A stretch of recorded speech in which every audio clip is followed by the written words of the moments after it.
أكد حسني عبد ربه المدير الرياضي للنادي الإسماعيلي إن قرعة مباريات المرحلة الثانية من الدوري الممتاز جاءت متوازنة إلى حد كبير بالنسبة للفريق الإسماعيلي، مشيرا إلى أن الجهاز الفني يتعامل مع المرحلة المقبلة بتركيز كبير من أجل تحسين وضع الفريق في جدول الدوري.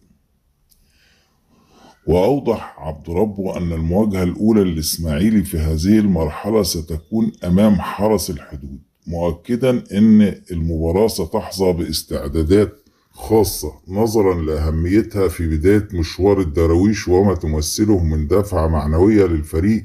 في حال تحقيق نتيجة إيجابية. وأشار المدير الرياضي للإسماعيلي لأن الفريق سيتعامل مع المرحلة الثانية من الدوري وكأنها بطولة جديدة، موضحا أن جميع اللاعبين يدركون حجم المسؤولية الملقاة على عاتقهم خلال المرحلة المقبلة،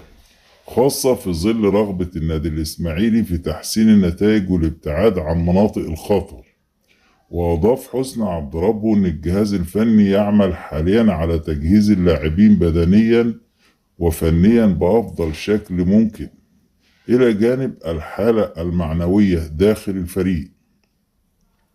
من أجل الدخول بقوة في المباريات القادمة وتحقيق أكبر عدد ممكن من النقاط.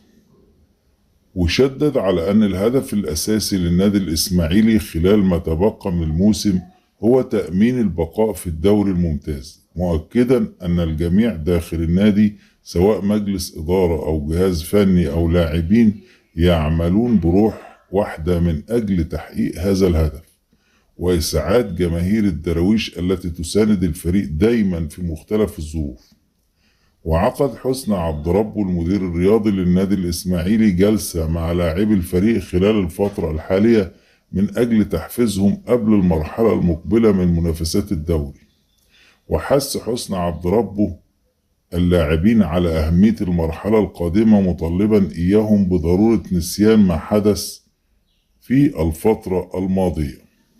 والتركيز فقط على ما هو قادم، مؤكدا أن الفريق يمتلك القدرة على تجاوز الظروف الحالية والاستمرار في بطولة الدوري. وقال حسني عبد ربه اللاعبين خلال الجلسة الفترة القادمة مهمة جدا وانتوا قادرين على تحقيق المطلوب، ويجب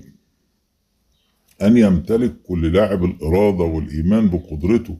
على مساعدة فريق الإسماعيلي في الاستمرار في الدوري. وأكد عبد ربه أنهم يتمتعون بفرصة مميزة في مسيرتهم الاحترافية، مضيفا إلى أن العديد من اللاعبين في الماضي لم يحظوا بفرص مماثلة، وهو ما يجعل عليهم استغلال هذه المرحلة بأقصى قدر من الجدية والتركيز. وشهدت جلسة حسني عبد ربه مع اللاعبين حالة من التفاؤل بين اللاعبين والمدير الرياضي وسط تأمين وتأكيد الجميع على ضرورة بذل أقصى جهد خلال المباريات المقبلة من أجل تحسين النتائج والقتال من أجل هذا الغرض.